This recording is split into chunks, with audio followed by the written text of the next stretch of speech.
Hello, hello. I am audible to everyone. Yes, sir. Okay.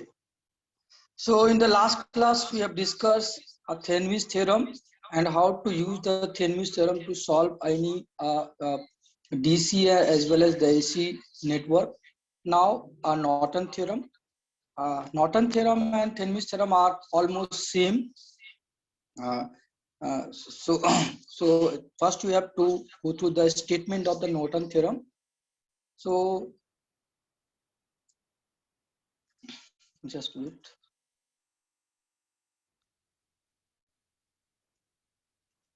So Norton theorem states that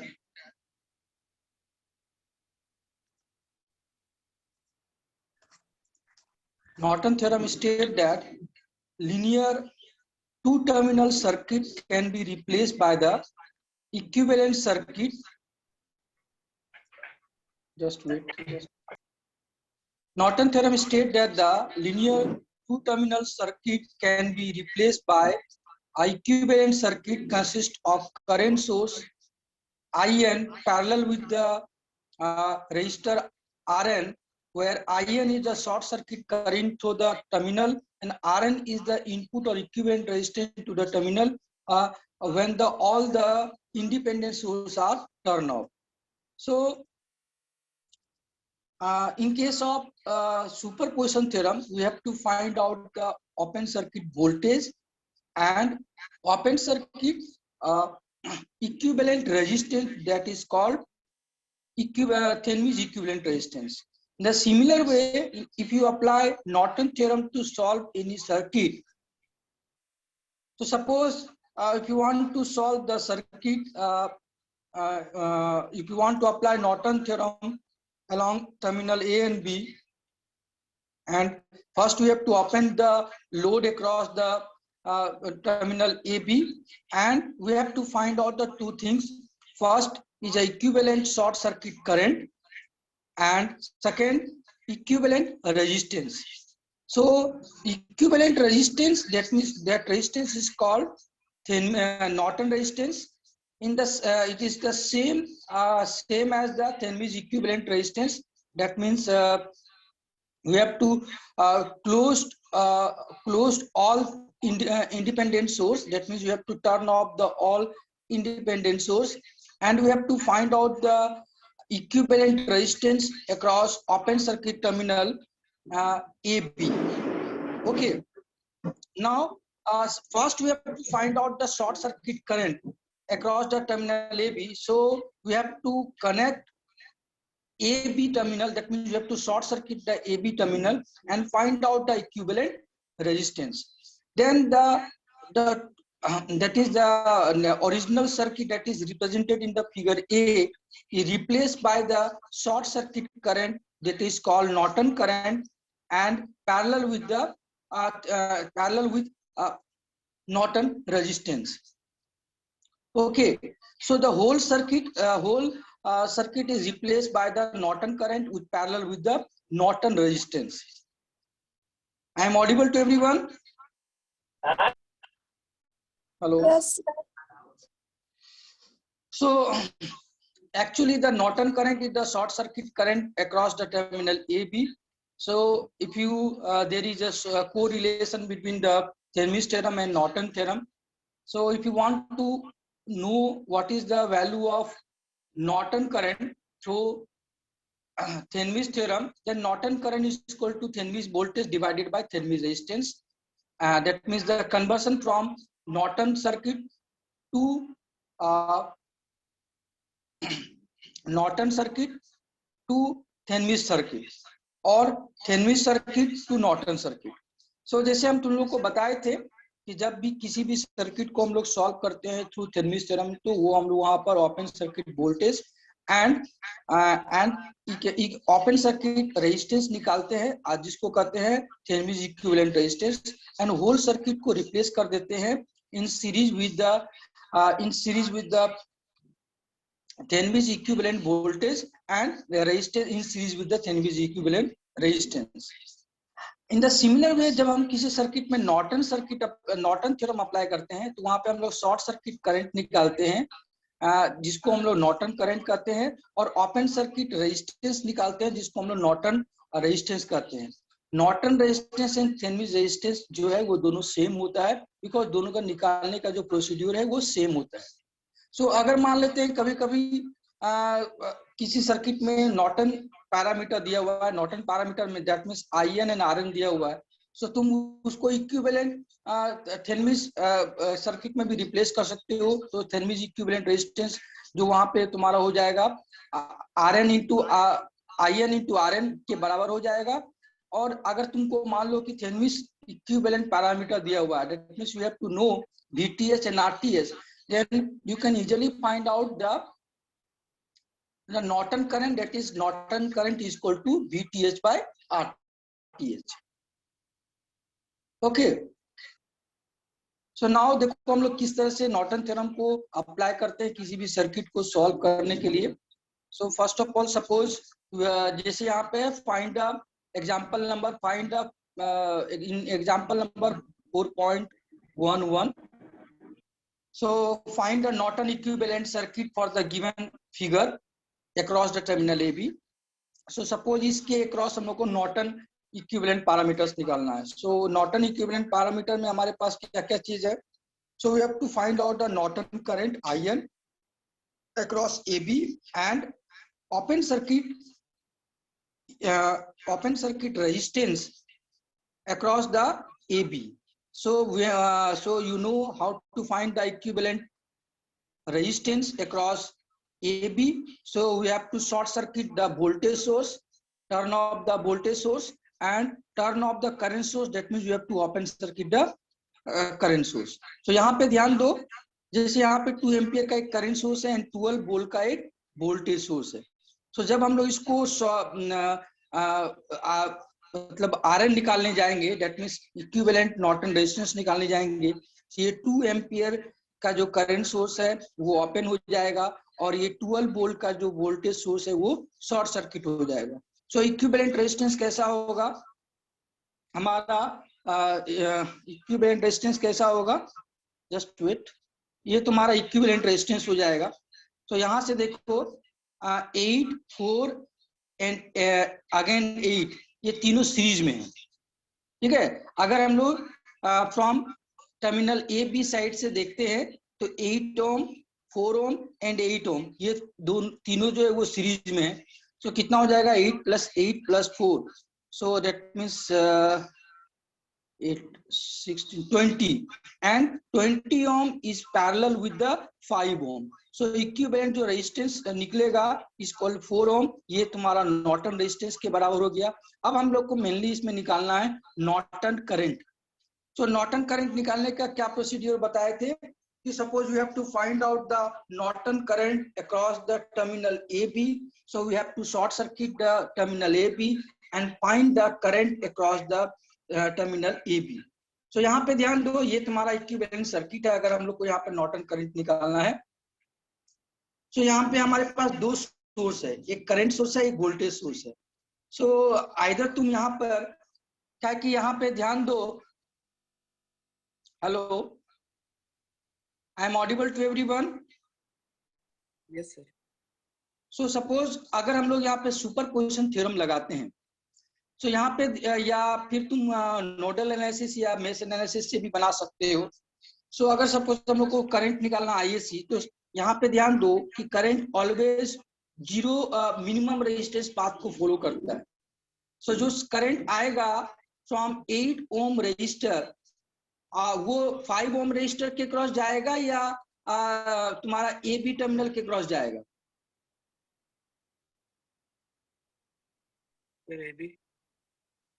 because हाँ yes, वो AB terminal के cross जाएगा।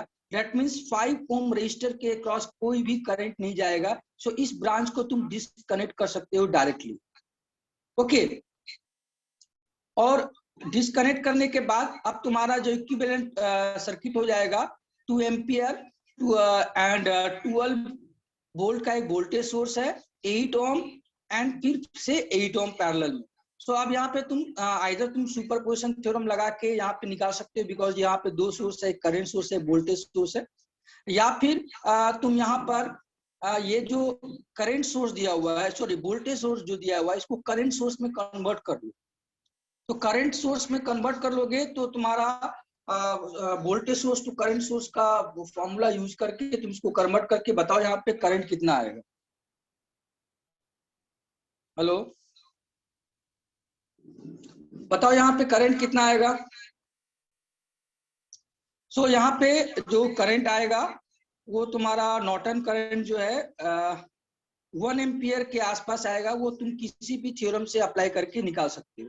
That means ये जो तुम्हारा circuit था, सो इसमें अगर हम लोग नॉर्टन थ्योरम लगा के इक्विवेलेंट सर्किट ड्रॉ करते हैं, so Norton current is equal to 1 ampere आया and Norton resistance is equal to 4 ohm आया। सो ये टोटल सर्किट को हम लोग नॉर्टन इक्विवेलेंट सर्किट में रिप्लेस कर सकते हैं। That means 1 ampere Norton current with parallel with the Norton resistance 4 ohm resistor, और यहाँ पर A and B terminal open था, यहाँ पर वहां पर भी ए एंड बी ओपन था। तो इस तरह से किसी भी सर्किट को हम लोग नॉर्टन इक्विवेलेंट सर्किट में रिप्लेस कर सकते हैं। उसके बाद सर्किट में जो भी प्रॉब्लम हमारे पास दिया हुआ रहेगा वो सॉल्व कर सकते हैं। ओके, सो नाउ सपोज जैसे यहाँ पर एक प्रैक्टिस एग्जांपल दिया हुआ है, सो उसको लीव करते हैं। सो नाउ अगर suppose a circuit having a dependent source, okay, so we have and you want to use a Norton theorem. So for the finding the value of Rn and In, so example number 4.12. Hello, please draw example number 4.12.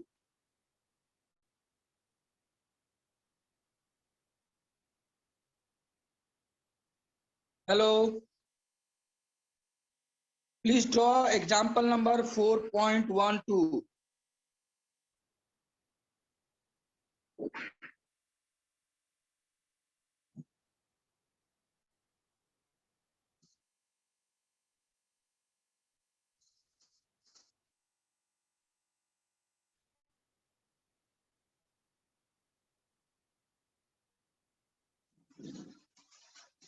Hello, hello, I am audible to everyone.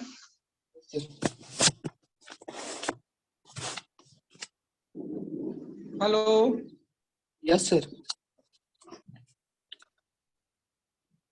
Please draw example number 4.12 figure.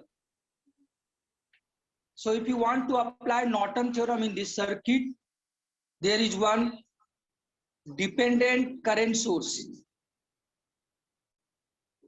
So जैसे हम लोग Thevenin theorem में बताए थे कि जब for the Thevenin voltage निकालने का प्रोसीड्यूर सेम है, एंड थेवेनिन रेजिस्टेंस निकालने के लिए यहाँ पर 1 वोल्ट का एक वोल्टेज सोर्स या लगाकर उसके क्रॉस करंट निकाल के हम लोग निकाल सकते हैं। ओके, सो दूसरा तरीका यहाँ पे बताओ हमारा। सबसे पहले बताओ यहाँ पे कि यहाँ पर क्या लगाओगे, वोल्टेज सोर्स या करंट सोर्स। इक्विवेलेंट रेजिस्टेंस निकालने के लिए क्योंकि यहाँ पर कोई भी, यहाँ पर एक इंडिपेंडेंट वोल्टेज सोर्स है 10 वोल्ट का, सो उसको अगर ऑफ करते हैं दैट मीन्स वो शॉर्ट सर्किट हो जाएगा। लेकिन जब डिपेंडेंट करंट सोर्स या वोल्टेज सोर्स रहता है तो डायरेक्टली हम लोग थेवेनिन इक्विवेलेंट रेजिस्टेंस नहीं निकाल पाते हैं या नॉर्टन इक्विवेलेंट रेजिस्टेंस नहीं निकाल पाते हैं। I am audible to everyone? Yes sir. So उस समय हम लोग क्या प्रोसीड्यूर बताए थे?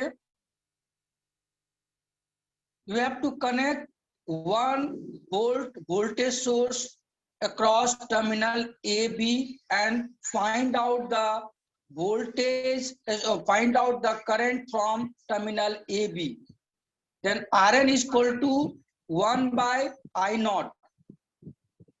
So देखो जैसे यहाँ पर फिगर है, यहाँ पर 1 वोल्ट का एक वोल्टेज सोर्स यहाँ पे कनेक्ट कर दिए। ओके, सो अब हमारे पास सर्किट में एक डिपेंडेंट करंट सोर्स है एंड एक वोल्टेज सोर्स है। सो यहाँ पर तुम कोई भी थ्योरम लगाकर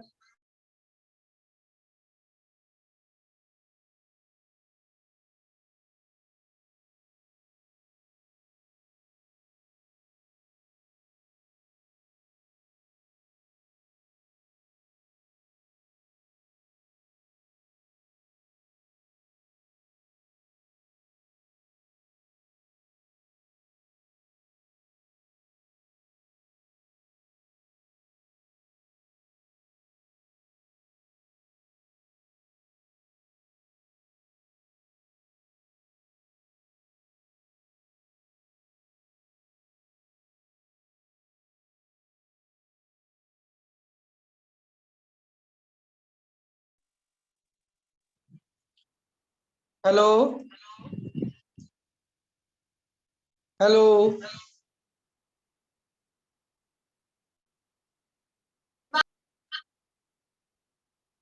हेलो। Yes sir. सो देखो यहाँ पे जो प्रॉब्लम दिया हुआ है, सो यहाँ पे नॉर्टन करंट निकालने के लिए जो आर या नॉर्टन रेजिस्टेंस निकालने के लिए जो प्रोसीजर बताए, यहाँ पे 1 वोल्ट का एक वोल्टेज सोर्स कनेक्ट कर दिए और इसके cross current that means I naught निकाल लेंगे। So R N is equal to V naught by I naught, and V naught हम लोग जो है 1 वोल्ट चूज किए थे, एंड आई नॉट का वैल्यू निकाल के बताओ what is the value of Norton resistance. इस सर्किट को सॉल्व करो, कैसे सॉल्व करोगे? Hello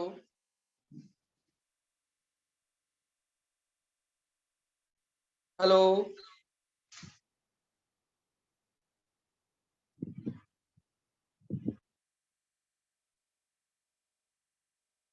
hello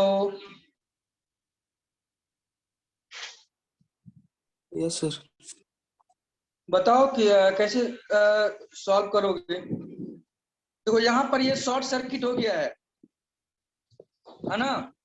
yes sir. तो 4 ओम के क्रॉस कितना 4 ओम के क्रॉस कितना करंट जाएगा? कोई करंट जाएगा क्या? यहाँ पे 2 पाथ है, एक जीरो रेजिस्टेंस पाथ एंड एक रेजिस्टेंस, एक पाथ जिसका रेजिस्टेंस 4 ओम रजिस्टर ही है, तो किसके थ्रू करंट पास करेगा? रेजिस्टेंस नहीं है, जीरो तो ohm. That means what is the value of I X? V by R 1/5। I X I X यहाँ पे आई एक्स क्या होगा जल्दी बताओ? जीरो हो जाएगा। दैट मीन्स ये जो करंट सोर्स है उसका वैल्यू भी जीरो हो गया।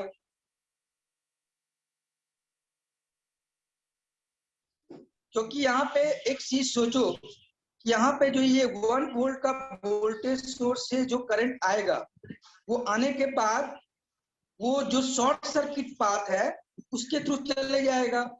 4 ओम रजिस्टर के क्रॉस कुछ भी करंट नहीं जाएगा, because current always flow in minimum resistance path. तो यहाँ पे इसको minimum resistance path short circuit path के थ्रू मिल गया। That means current through the 4 ohm resistor is zero. That means value of dependent current source is zero. Yes or no? Hello. Yes sir. So that means what is the value of I naught? I naught is equal to 1/5. क्योंकि ये जब current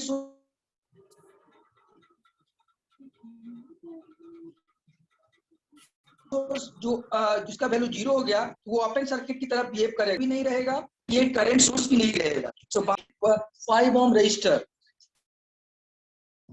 yes और no? Yes sir. तो finally so आई naught का value क्या हो गया? आई naught का वैल्यू हो गया 0.2 एम्पियर, देन आर एन का वैल्यू हो गया 5 ओम, सिंपल वे में। नाउ अब हम लोग को नॉर्टन करंट निकालना है। तो नॉर्टन करंट निकालने का प्रोसीजर क्या बताए थे कि टर्मिनल ए एंड बी को शॉर्ट सर्किट कर दो। ठीक है। तो टर्मिनल ए एंड बी को जब शॉर्ट सर्किट करेंगे तो वही नॉर्टन करंट होगा। तो फिगर बी 4.44 बी जो है वो नॉर्टन करंट निकालने के लिए सर्किट है। अब हमारे पास यहाँ पर एक डिपेंडेंट करंट सोर्स है और एक इंडिपेंडेंट वोल्टेज सोर्स है। नाउ तुम लोग को सॉल्व करके बताना है what is the value of I N. What is the value of I N. Hello,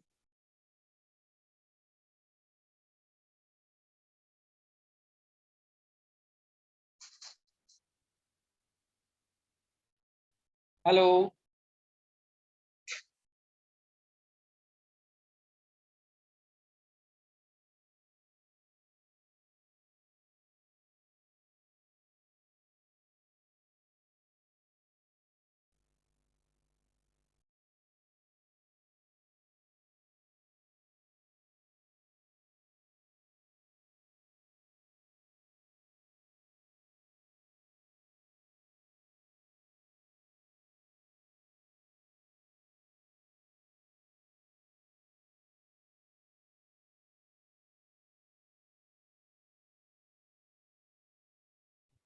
hello, Yes, sir. Please solve it.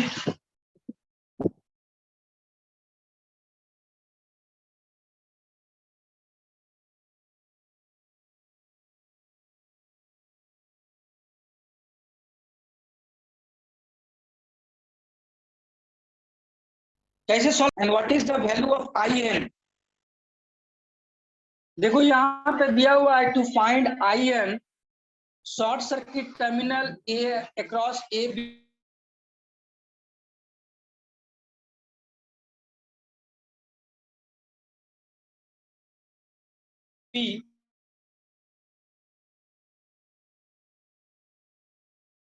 And find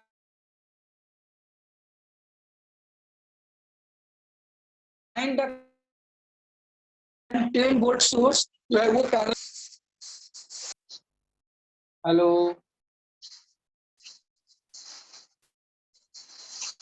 आवाज आ रहा है मेरे पास तुम लोग के पास। Yes, sir. आ रहा है अब। तो प्लीज सॉल्व करके बताओ what is the value of Norton current. यहाँ देखो दिया हुआ है सिंपल केसीएल अप्लाई किया गया है नोड ए पे।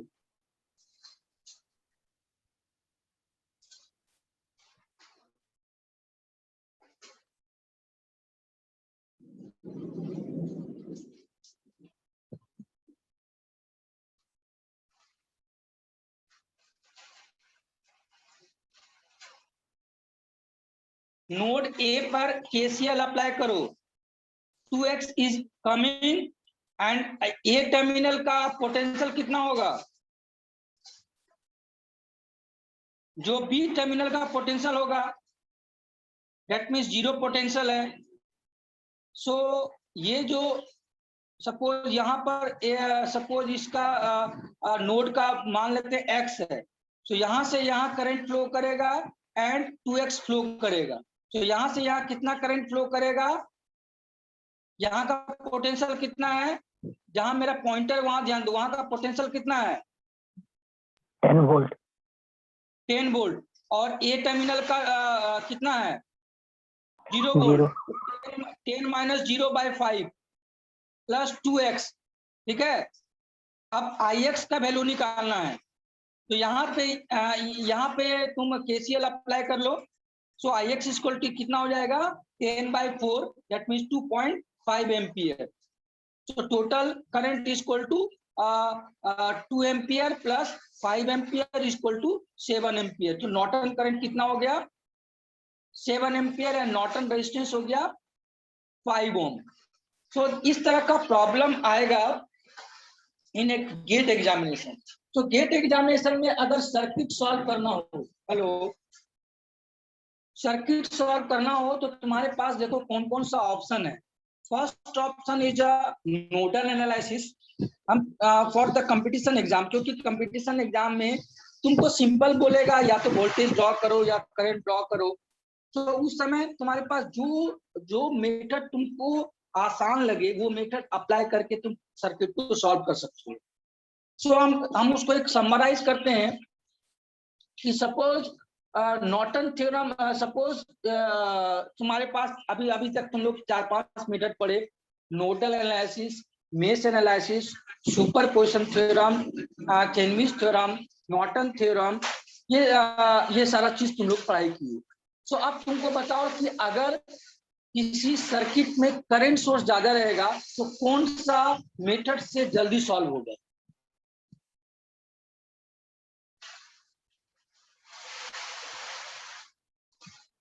कौन सा मेथड अप्लाई करने से जल्दी सॉल्व होगा? Hello hello. If a circuit having a current source more than one, then which theorem is more appropriate for the circuit? Nodal analysis और सुपरपोजिशन थ्योरम से भी तुम सॉल्व कर सकते हो। अगर किसी सर्किट में मेश ज्यादा है ना, तो तुम लोग मेश एनालिसिस, मतलब नंबर ऑफ वोल्टेज सोर्स ज्यादा है, तो तुम लोग वहां पर मेश एनालिसिस से सॉल्व कर सकते हो। सुपरपोजिशन थ्योरम कब अप्लाई करना है? जब मोर देन वन सर्किट रहेगा। थेल्मिस थ्योरम, नॉर्टन थ्योरम भी तुम अप्लाई कर सकते हो, बट अगर कोई स्पेशल केस नहीं हो तो अगर तुमको नॉर्टन थ्योरम, थेल्मिस थ्योरम से आसान लगता है तो तुम अप्लाई कर सकते हो, अदरवाइज तुम नोडल एनालिसिस, मेश एनालिसिस से सॉल्व कर सकते हो। Okay.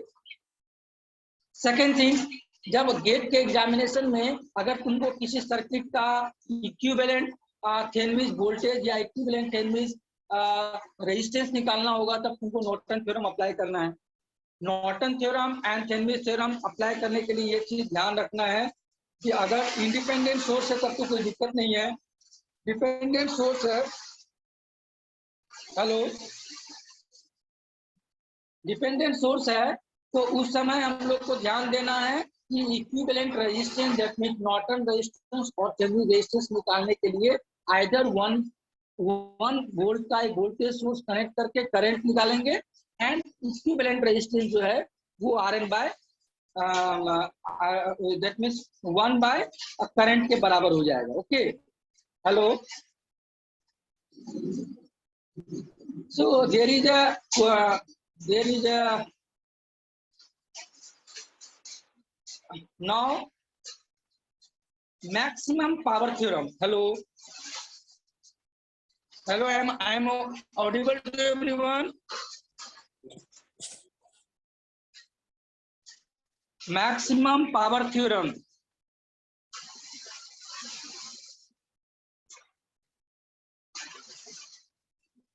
Hello. Yes, sir. So maximum power theorem.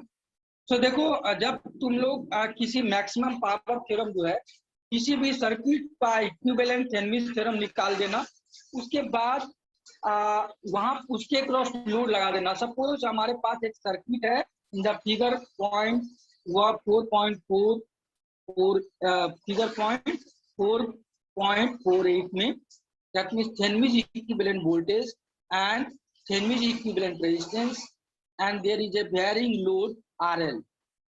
So according to maximum power theorem कहता है कि इस सर्किट में लोड के क्रॉस मैक्सिमम पावर ट्रांसफर होगा from source to load when the load resistance is equal to RTH।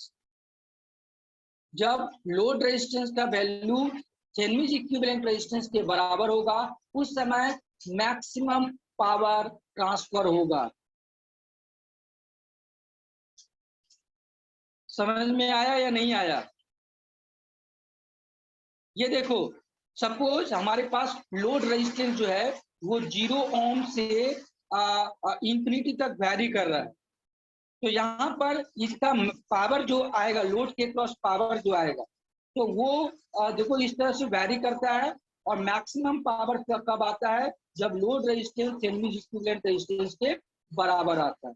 So from the maximum power theorem define that the maximum power is transferred from the load to load resistance when the load resistance is equal to Thevenin's equivalent resistance. तो इसका proof क्या है? Suppose ये power है power जो है power equal to क्या होता है I square into R L, and यहाँ पे आई करंट कितना होगा VTH by RTH plus RL। So जब हम लोग यहाँ पे ये पावर आया, सो बताओ कोई भी चीज का मैक्सिमम निकालने के लिए हम लोग क्या करते हैं क्लास 12। हेलो